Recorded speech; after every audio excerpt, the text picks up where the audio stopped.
I love Chris Hemsworth. He a sexy ass man and stuff like that. But I thought like, damn, he's fucking Thor in this movie too. He was like nothing but Thor in this. Thor from Endgame too, just not as fat. So sorry if you didn't see Endgame, but Thor's fat in there. So and if you didn't see Endgame, fuck you for not seeing it. Yeah, it's gonna be the #1 movie ever soon. So.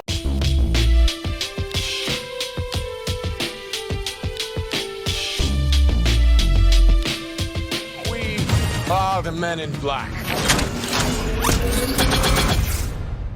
The men and women in black. Yeah, ha. Perfectly done.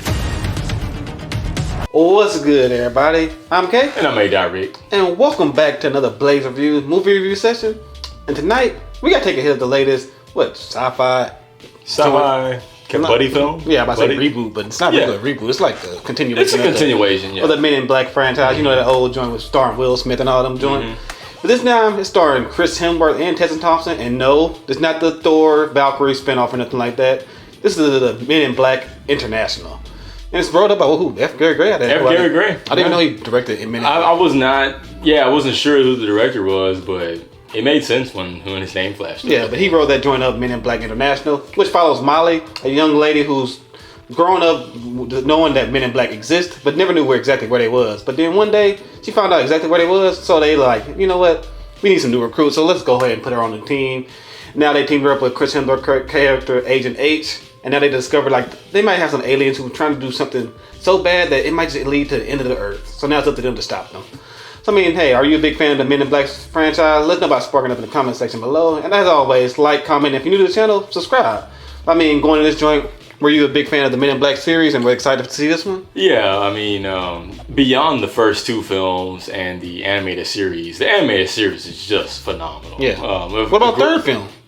The animated series is a great continuation of the first two films, or the first film anyway. And it's one of my favorite cartoons. The animation's crisp, the character designs are flawless, the storytelling is awesome. So I've been all in with the Men in Black universe. I'm not too much familiar with the comic book series. I believe there is some comic books out there, but just everything got a comic book nowadays. When I heard that Men in Black International was coming out and they were using Thor and Valkyrie chemistry on screen, I was like, okay, it's like a solid high. Yeah, I'm in. I'm down. I'm willing to just like be in all in. Not all in, but I'm not going in with I'm not going in tentatively. Yeah, so. I mean, it sounds like a better alternative than the Men in Black 21 Jump Street spinoff thing that they're trying to plan for some reason. I heard that, I was like, oh, I don't want to see that. And they're like, you know what? Nah, we're not going to do that. We're going to do Men in Black International. I'm like, okay. It can't get much worse than Men in Black 3 because that was a piece of shit. That was not a good movie. Yeah. But was Men in Black International like in the vein of the first one, not really the second one, or was it more the third one and it's just like a huge piece of shit? Well, you know what we did. We got stoned and we went to go see Men in Black International just so we can let you know whether you guys go Blaze to go see it or not. So let's get into some of like the highs and downs and everything else in between that we got from taking a hit of Men in Black International. So I mean, you sat in a theater, took a hit of this joint. What was like the first high, downer that you got from this joint? Well, the first high was definitely the visuals and not just the cinematography, which lined up with the first film, but just the VFX, man. Just there were these two like destructive aliens. You might see them in the trailer. They're played by Les Twins. These some French, dancers. Yeah, these Afro-French like dancers. You've seen them in like movies or stuff before and like that. They utilized their abilities. They didn't overburden the characters with it, but man, just the VFX they used with them they were good. Yeah, they had that kind of like. It actually surpassed my expectations. They had that cosmic feel to them and stuff like that. And yeah, that's like a really good high I got from it too. Cause I saw it, I was like, damn, I'm gonna have to go see this just so I can see it in IMAX. Right. The visuals here are like a huge step up from like what we've seen in like the Men in Black franchise. Right. I mean, Men in Black 1 came out in 97. I think so. Yeah, 97. So that was the infancy of CGI, the 90s. And it was pretty good back then. And it looked good because the aliens that controlled the people that were looking for the Orion's Belt or whatever, they looked good and they were CGI. But in this, they take everything to a new level. It's a new day, and they utilize it very good. Looked way better than fucking 3 did.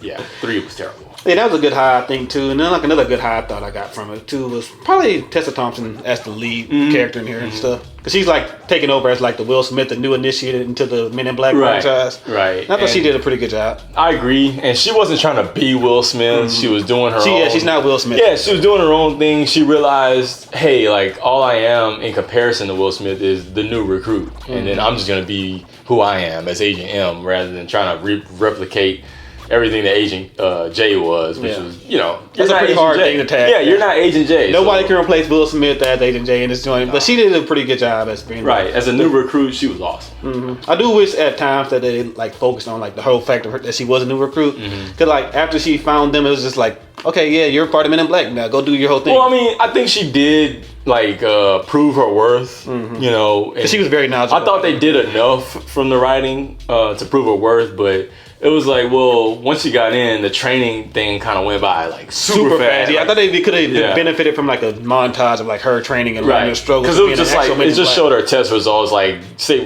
stage 1 of training, boom, stage 2 of training, boom. Okay, now we're gonna ship you out as like a new agent, probationary agent, and there's a story. Yeah, I'm like, damn. No matter how much you've been studying for those 20 years, there's no way you can be. Because it literally went from, okay, we'll take you to, you passed like 3 tests. Now we're going to send you on a mission. We didn't see any of it. Yeah, we didn't see any of that. Yeah, they shipped her off on her mission like super fast. And like she was teamed up with Chris Hemsworth pretty fast too. Right. Like I thought they could have developed that, like them two meeting a little bit better and stuff like that. Right. But overall, I thought them two as a whole was pretty good. Well, I appreciate what they did individually for Agent H. Chris Hemsworth is Agent H, oddly enough. and Tessa Thompson is Agent M. So like individually they developed their characters very well. There was a brisk pace at the beginning, but I felt like they took enough time to develop those two agents individually enough. Yeah. And I love Chris Hemsworth. He a sexy ass man and stuff like that. But I thought like, damn, he's fucking Thor in this movie too. He was like nothing but Thor in this. Thor from Endgame too, just not as fat. So sorry if you didn't see Endgame, but Thor's fat in there. So and if you didn't see Endgame, fuck you for not seeing. Yeah, it's gonna be the #1 movie ever soon. So forget about you. But no, he was Thor.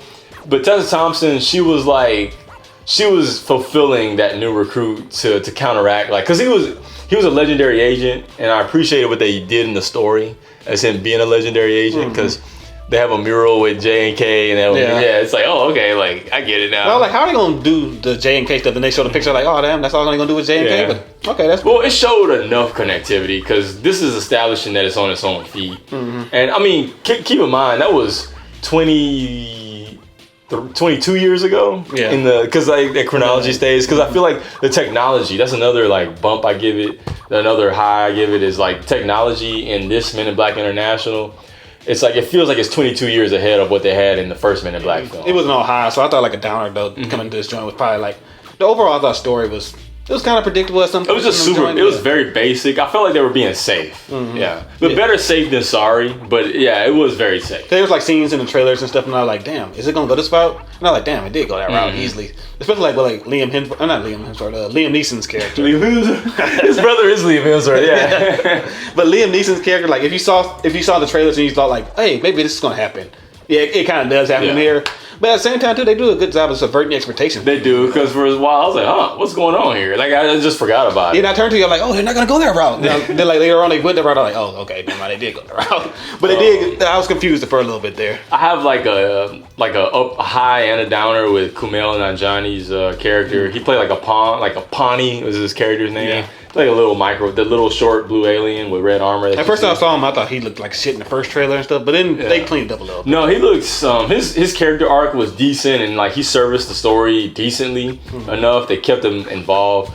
During his introduction, like you brought this up, and I agree, like it didn't seem like he was interacting with the characters as much as he was just a voice. Yeah, but you could tell he was in the studio. Right. Yeah, I feel like he filmed his lines or recorded his lines like 6 months before he even turned the camera on. And they were like, okay, here's his lines, and he's busy and he's everywhere because he's pretty busy. Johnny, he's good. But throughout the story, throughout the movie, I was like, okay, like his character isn't, his character does have impact with what they're doing. And he does bring some good laughs. Like later, Oh, no, once he he was- settled down into a role. And stuff. Right. He was good. Yeah, and I'll say like it was a good high with some of the laughs they had in here. It's not as funny as the first one though. Dude, no, Will Smith. Don't forget, like late, like 90s and early 2000s, Will Smith was just on another level. Yeah, that's peak Will Smith. He was just on another level. That was like, box office. It was right as Eddie Murphy was like declining with his family films and stuff, and it's just taking off into the stratosphere at that time until Wild Wild West. But he was just like taking off at that point, dude.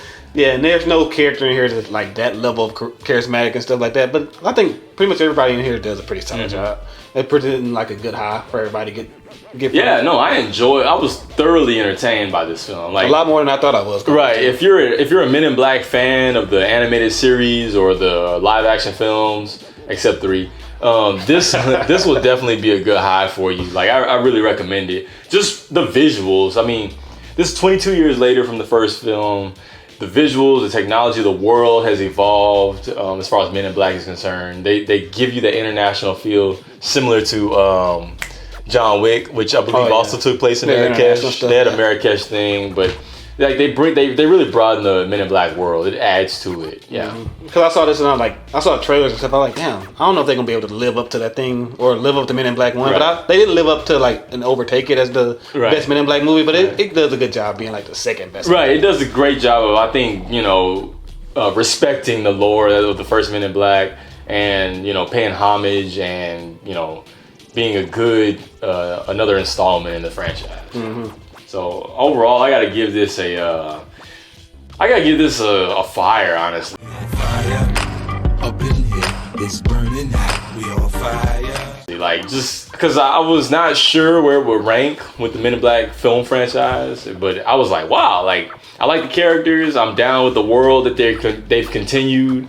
The visuals are just really, really solid, and I appreciate that they use the chemistry between Chris Hemsworth and Tessa Thompson to bring this together. It really does feel like they're Thor and Valkyrie, but in a good way. Not like they're ripping In a off very DC, good way, yeah. But I really like their chemistry together, and I thought like a lot of the story was pretty good. It does get a little predictable and stuff, and like you said, the visuals are spectacular. Yeah, they're phenomenal. Like as soon as I saw the visual, I was like, damn, I gotta go see this. Yeah, they're fun. Yeah, he did. Like 20 minutes in, he was like, man, this is IMAX right here. So if you're gonna go see it, maybe go see it in IMAX and stuff. So yeah, I'll say some low fire. Fire up in here, it's burning hot. We on fire. Like I'll agree with you on that part. But it's not. I don't think it's as good as the first one though. Like halfway through, you're like, this is better than the first one. but then it came back down to reality through the second and third. I was like, okay, it's not as good. Yeah. But it's a really good film. A lot better than I thought it was gonna be. Oh yeah. A lot of these movies where they're like trying to take over this thing, it's like, okay, y'all are. But the last couple months, the blockbuster season in 2019 has not been kind. Dark Phoenix, Godzilla, huge disappointment. Yeah, just disappointments. Whether the film was terrible or the film was just a disappointment. This was something. This will pick you up. Yeah, this will. This is like the first good high I think I got from the summer box office stuff. I agree. Because technically, Endgame doesn't count as a summer movie. So. No, it doesn't. I mean, but that's just our high opinion. Maybe you guys thought something differently. Yeah, just if you have any questions or opinions, spark it up in the comments section, and we can help you get your mind right on everything movie related. And hey, why don't you tell us what's your favorite Men in Black movie? I hope it's not the third one. If so, don't say that in the comment section. But I'm Kay. And I'm A. Rick. And always remember, blaze it.